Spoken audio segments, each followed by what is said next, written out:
no numbers, there's no pictures, there's no videos, there's no gameplay. I don't like it.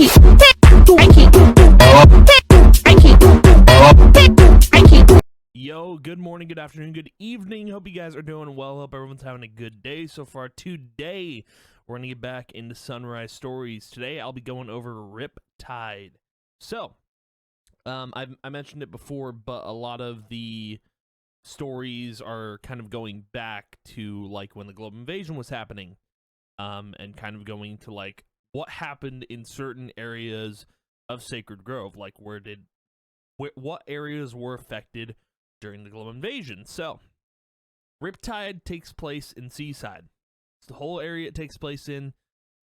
This actually, the beginning of this takes place, like, during the whole invasion, so before a year passes.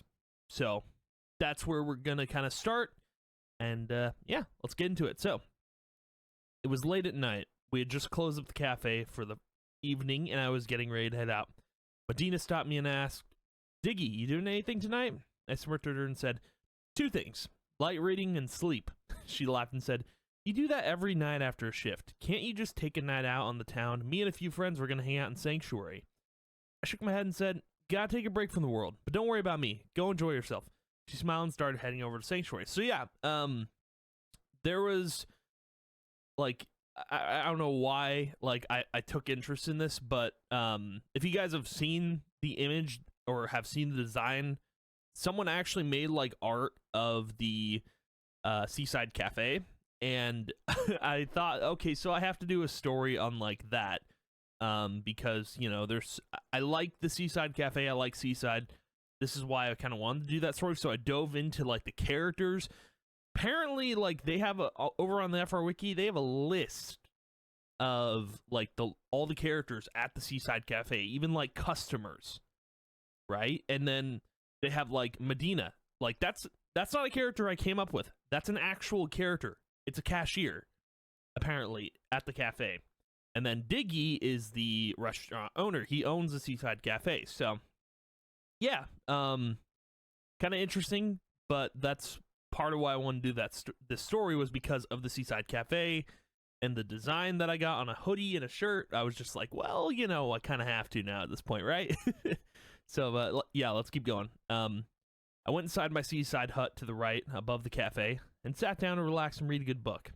Picked a classic from my bookshelf called Beneath the Waves.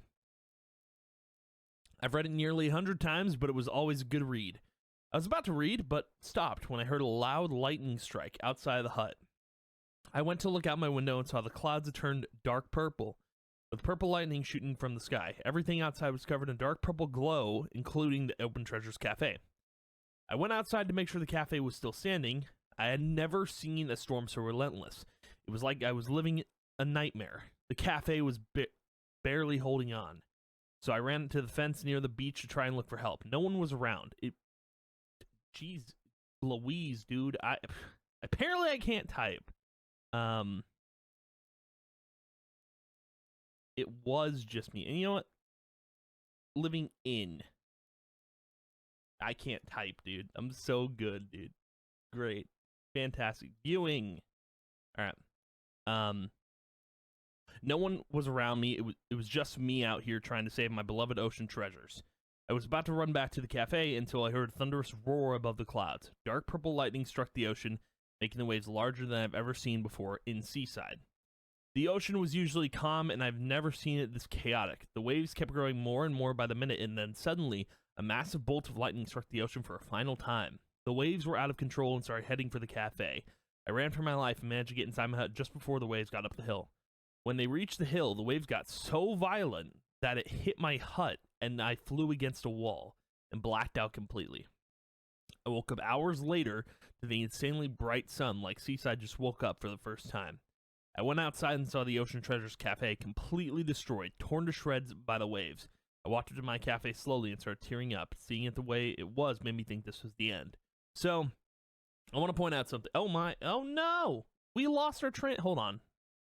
Dude, this is cake. All right, we'll make it back. and we're good, like nothing happened. So, I want to point out something real quick, because like there was a point here where he blacks out completely and then he wakes up hours later. So there is a point in Luck and Draw, and again, if you haven't read the story, go read it, because I don't know why you're watching this video otherwise. But in Luck of the Draw, I make a certain connection. So I treat like there's a point in Luck of the Draw where, you know, they lose this big battle against Dark Cheat, and it's not at the end of the story, but it's like towards like the new beginning of a story. Like it's like when the sunset happens. I make the sunset connect with the lore that I'm writing. So basically, Bryce falls asleep. Like he sees the sunset and he falls asleep, and it makes this connection to the sunset, and then he wakes up suddenly seeing, like, you know, everything's changed. Like just completely changed. And he finds out that it's been 8 years since he's been, you know, asleep. And this is in that same instance. He thinks he woke up hours later because, you know, he thinks it's been the next day, but actually that's not the case. It's just, you know, it's been 8 years. So there's like little bits of context there that you need to pick up on, because, you know, you figure, oh, so like you can, if you've read the story, you can pick up on the Glum invasion, like this is what's happening, and then he wakes up, you know, it's actually been 8 years, hasn't been hours.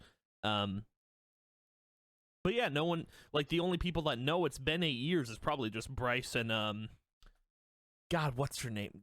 This is gonna drive me mad.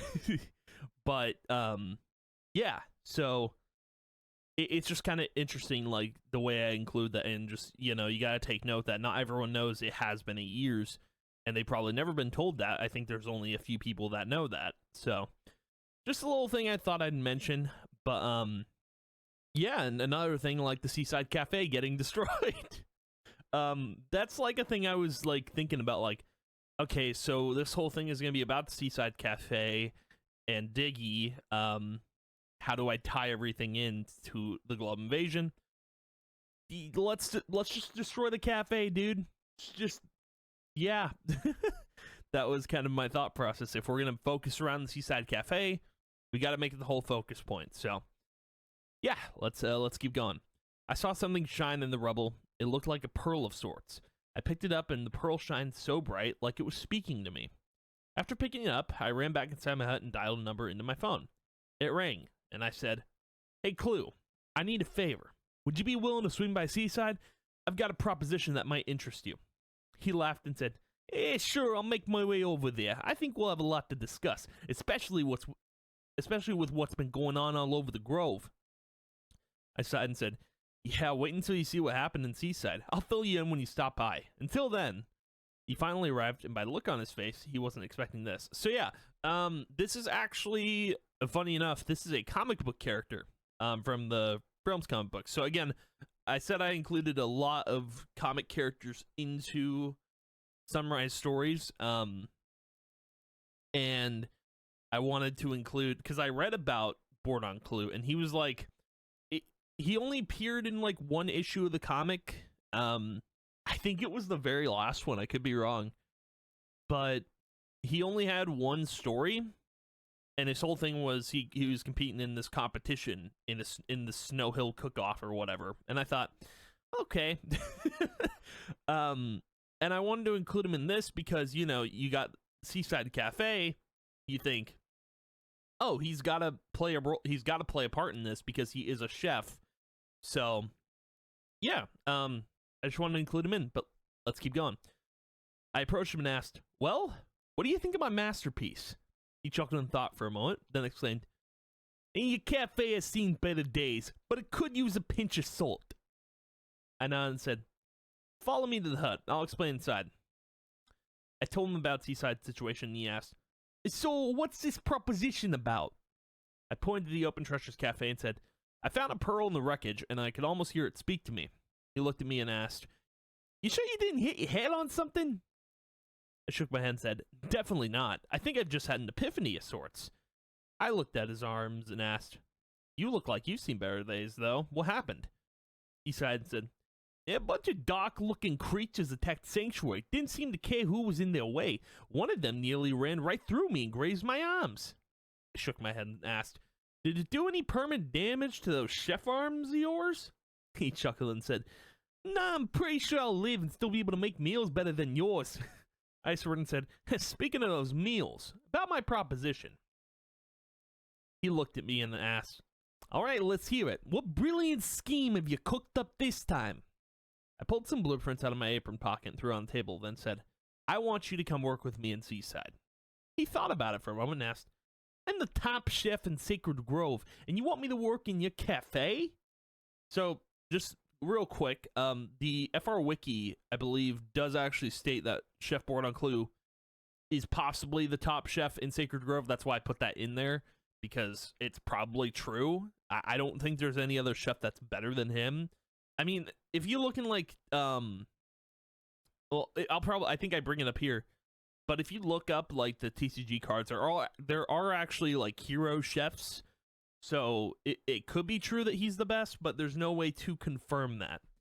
So, yeah, let's keep going. I shook my head and said, "Hear me out.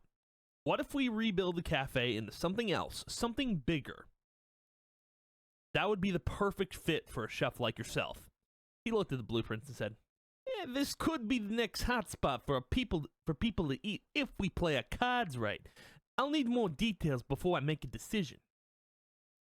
I brought out a notebook and said, "I've got the cashier covered. We're going to need well-trained staff to help around the restaurant."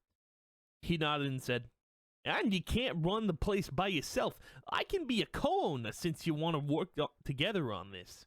I smiled and said, "I couldn't agree more. Now we just need a name for the place." He thought for a moment and said, "Well, you can't go with the same brand you had, at least not the cafe pot. How about Rare Treasures Port? Has a nice ring to it." So, funny enough, this took the longest to come up with, like, the name. Because I was like, Ocean Treasures Cafe, I gotta change the name. Because he does, you know, even in writing it, he has a point. Like, you can't have the same brand. Like, it's not gonna be the same place. But yeah, it took a bit to come up with. And I don't remember when I think I stopped writing it, like, way above.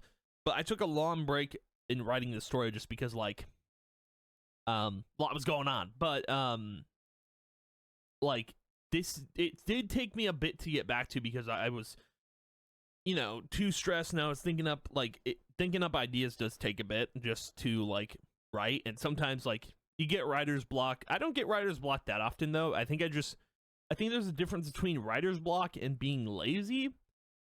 But I don't know, maybe they're one and the same. But anyway, let's keep going. I nodded and said, "I love that. Now that we've got a plan, let's get to work." And so, we began work on the new and improved business I had grown to love. It took a year to get everything built and financed, but all the pieces finally fell into place. So, that line right there, it took a year to get everything done. At the end of Luck of the Draw, basically a year in time had passed. Sunrise, I think I said it before in explaining what this is. Sunrise Stories is that whole, like, year after everything has passed. You know, it's what everyone had done in that time, like, afterwards. This is after Luck of the Draw, direct sequel. So, yeah, let's keep going. I woke up after the last day of working on the place and walked on over to open up. I opened the doors and walked in the building. I breathed in the atmosphere of the place we had spent building for the past year. This was a new beginning for me and Seaside. I walked around the place and took it all in. That's when I heard Bourdon walking through the door as well. He looked around and exclaimed, "It looks perfect." I smiled and said, "Well, it's a lot larger than the original cafe, that's for sure." I was honestly taken back by the place. It was going to take some getting used to, but I still missed the cafe. Bourdon brought something over to me and said, "This is to celebrate the grand opening." He handed me a plaque reminiscent of my old cafe design. So if you guys remember, the Ocean Treasures Cafe has that giant octopus on the front of it. Since it's a new building, he doesn't have that anymore. So Bourdon brought him like a little plaque as like, "Hey, I tried to, you know, get you something to remember your old place by," which I thought was a super neat detail. Just it shows that he cared about that business prior to the new one. So let's keep going. I didn't know what to say. I looked at the plaque and went to hang it up above the counter, then said, "Thank you. It'll mean a lot to me and the staff who knew the cafe." He nodded and said, no worries. It's the least I could do after you invited me out here to start all this." I smiled and reached behind the counter. I handed him a sacred spatula forged by the best blacksmiths at Snow Hill. He gazed upon it and said, "This did not look easy to get made. Gold's the rarest material out there." And by the way, I think I did. I think I did some research on like the ores in Sacred Grove. I'm pretty sure gold's pretty rare. Let's keep going. I smiled and said, "Only the best for my top chef." We shook hands and he asked, "Who's on the staff for the grand opening?" I pulled out a list from my back pocket and said, "Well, you know about Medina. She'll be the cashier. It was slim pickings, but I hired from all over." He shrugged and asked, how bad could they be?" I laughed and said, "Well, I hope they're good at the job. We got 2 cooks, a busboy, and another master chef." He looked at me and asked, "What's the chef's name?" I looked over at the list and said, "Her name is Simone. Apparently she cooked for the citizens in Briarwood." So this is the other chef, by the way, that was considered a hero. So there are chefs all over Sacred Grove. Like, if, you know, whenever Freedom Sunrise comes out, I'm probably just going to look over, like, all the characters in Sacred Grove and see if they have any relevance. I think that'll be a huge thing for the FR Wiki, too, is, like, people will be able to add more because, you know, we'll have more time to, like, go over every single character that has importance in the game. So, yeah, let's keep going. He looked stunned and said, "And that takes some courage. I wouldn't go cooking in a place like that, but I look forward to working with her." I nodded and said, "Well then, I'll have to introduce her and the rest of the crew in a couple hours." Those hours passed like the waves on the shore. We were ready to serve whoever came into our new establishment. The crew arrived one by one, looking eager to work with us. I gathered everyone to the front of the room and said, "Good morning, everyone. Welcome to Rare Treasures Port, where you'll be serving the finest meals to only those who are worthy of the sea." They looked confused, probably didn't understand my joke, but I said, "Just a little bit of seaside humor. For those who don't know us, my name is Diggy Treasures." That's his real last name, by the way. Just, you know, clarifying, I think. I could be wrong. Maybe I added that last name in because I thought it fit. But anywho, let's keep going. "And this is my partner, Chef Bourdon Clue." He stepped up and said, "Pleasure to meet all of you. I look forward to teaching some of you how to cook in the ways of the Grove." I smiled and said, "In due time, of course. However, I'd like to know your names before we start today." A bearded man stepped forward and said, "The name's Henry Geraldstein. I used to work as a pastry chef in Sanctuary, but I wanted to go somewhere new and broaden my culinary horizons." By the way, I made the name up. There's, like, some of the names in, some of the names on TCG cards, like, some of them have their own names, some of them don't. I'll mention if I made them up. Hey, I'm pretty good at making up names, though. You could probably read that and go, "That's from Free Realms." And nope, completely made up, but let's keep going. Clue grinned and said, "Hey, you've come to the only place that'll do that. Happy to have you aboard." I looked over at the woman wearing a golden red outfit and asked, "And what might your name be?" She smiled and said, "I'm Simone, master chef from Briarwood." I smiled and asked, "The master chef, but what made you want to work at my new restaurant?"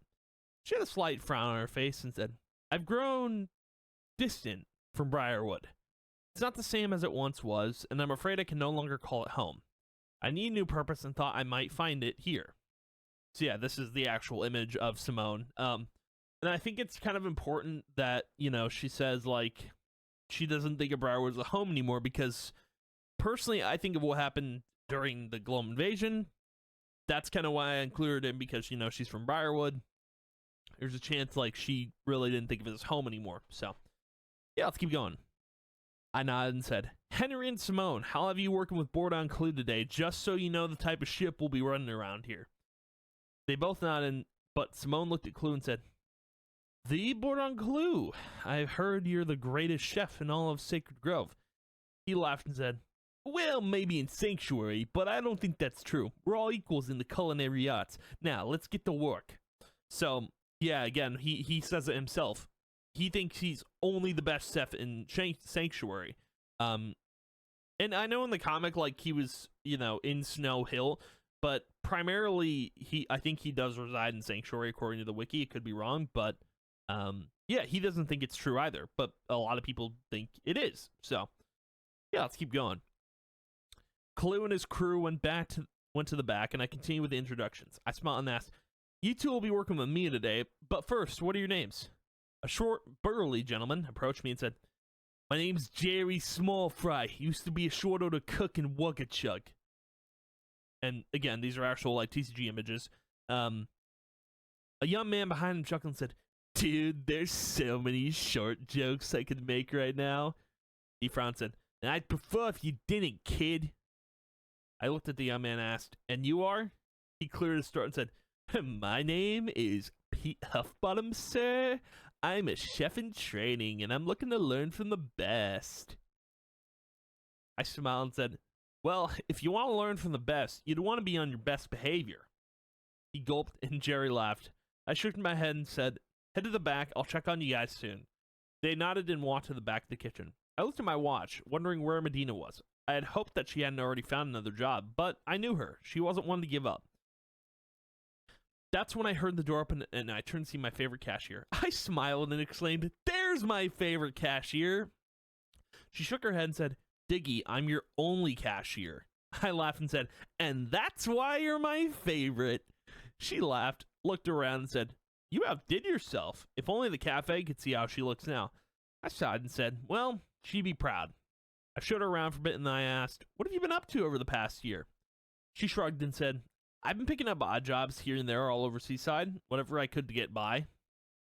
And again, I just want to point this out. So in Burnout, the last story we went over, Kale Yardbird, like, he was the same way. He picked up odd jobs all around. Like, the Glum Invasion, you could almost think of it like COVID in a way. Like, I did, obviously I didn't write Luck of the Draw during COVID, or this during COVID, but I think that was in the back of my head. Like, the Glum Invasion is almost like that. Like, everyone went through these hard times because they couldn't really do anything.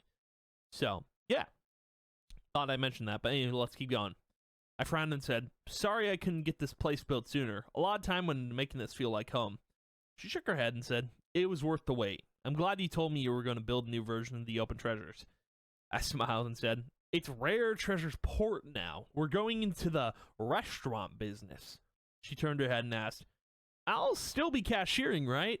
I chuckled and said, "Not exactly. It's a lot to ask, but I'll need you to be a waitress as well." She thought for a moment and said, "I'll manage, even though I've never done it before. Can't be that hard." I nodded and said, "I'll take the orders to the kitchen to help out, but I also got to work with our new crew." She nodded and we started getting to work. By the time we were ready to serve up some food, we had over 50 customers waiting to be served. A few of them wanted their orders to go, so I went up to the counter to take their orders. I looked over in the counter and saw a familiar face. It was Greckle, a local seaside goblin and frequent customer to my old cafe. He looked at me and said, "Nice digs you got here, Diggy." And by the way, this guy, gonna be important in another story. I just wanted to point that out because, you know, why not? I'll point it out. But he's gonna be pretty important. I smiled and asked, "Thanks, Greg. What would you like to order?" He thought for a moment and said, "I'd like to order the Seaside Special to go." I looked at him funny and asked, "You're not sticking around for the grand opening, Greg?" He shook his head and said, "Nah, Diggy, I'm planning on heading to Glimmer Deep. It's where my kind is from, and I'd like to see what home looks like." I sighed and said, "Wow, that was deep. I understand, Greg. You only got one life, and you want to live it to the fullest. One Seaside Special coming right up." The crew was like a well-oiled machine, except faster and more efficient. They had his order ready in less than 5 minutes. I handed Greckle his meal and said, "I'm gonna miss you, buddy. Hope you find what you're looking for." He nodded and went on his way. Two customers approached and exclaimed, "Diggy, long time no see." I looked up and it was Sokolug and Aziwug, two of my favorite customers. And by the way, these customers were actually, they're actually all near the Open Treasures Cafe. Like, they were listed on the wiki as characters, and I was like, okay, so I gotta make these canon. Yes, of course. And best friends. I grinned and said, "Good to see you two. Hope life's been treating you well." As he smiled and said, More than great. Me and Sucker here are in a healthy relationship, all because of your cafe. I nearly shed a tear in hearing that and said, that's incredible. I'm happy for the both of you. They smiled and Sock said, we'd like to order 2 of your finest crab souffles, and we'll take a booth as well. I smiled and said, you can have any window booth on the house. They walked over to the booth and let the crew know about the order. Like clockwork, they had it done, and I had Medina send it over. Sock gasped and said, Medina, it's been too long. We need to catch up. She laughed and said, I'd love to, but maybe after my shift. Place is as busy as ever. Sock nodded and said, I'd like that. I smiled seeing old friends being reunited again. Before the night was over, I saw one more customer in line. It was none other than a postmaster of legend. I smiled and said, well, as I live and breathe, if it isn't Jamie Swiftson. She smiled and said, Diggy, hey, long time no talk. Listen, I need you to cook me something fast, like immediately, like ASAP. I looked at her confused and asked, hey, what's the rush? Can't we have a nice, slow chat about life? She looked anxious and said, I'm going to be late. If you say another word, Diggy, unless it starts with, may I take your order? I've got a package to deliver. I laughed and said, fine, but you owe me at least a conversation when you return. She nodded and said, deal. Now where's the grub at? I need it, like yesterday.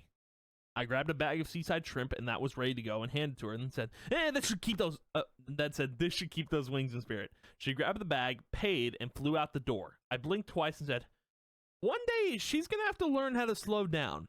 So, funny enough, the next story, I could be wrong, I think actually follows that storyline for of Jamie's. So, yeah, and by the way, she talks that fast. She's that fast.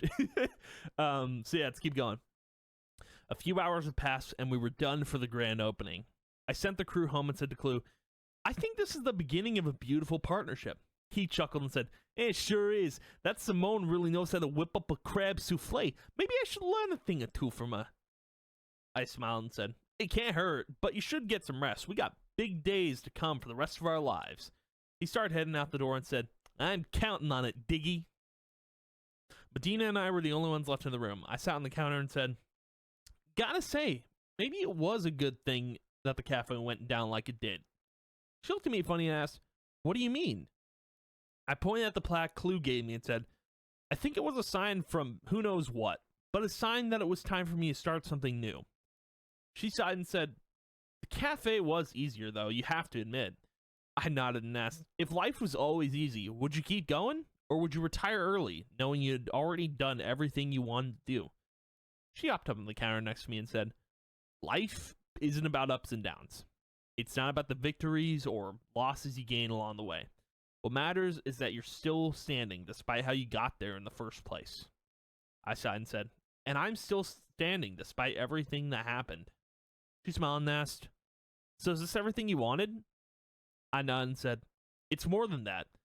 The cafe was home for a while, and in some ways, so is the port. I look out there, at the beach, at the town, everything that we built here. Seaside is our home, and I'll stand with it until my last breath. She smiled, and we hopped off the counter, opened the door, and locked up for the night. We knew, from here on out, life was always going to be ours, no matter where we stood. So, that is Riptide. I think, like, writing the end of the story was kind of hardest, just, like, that end bit, but I think it was kind of on point that, like, you know, Diggy didn't really care how his life went, like, whether it was rocky or not, like, you know, he'd do it again over and over again. Like, I think in this story, Diggy is, like, one of the only people that looks at the Glum Invasion and looks at it as a good thing, because it helped him create a better restaurant, and it helped him succeed. So, I don't know, I think he's one of the only people to look at it in a positive way, where everyone else would look at it, you know, in a negative way. So, yeah, that is Riptide. If you guys enjoyed the story, thank you for listening. If you enjoyed the video, thank you for watching. I appreciate your time, and I will see you guys in the next one. Bye!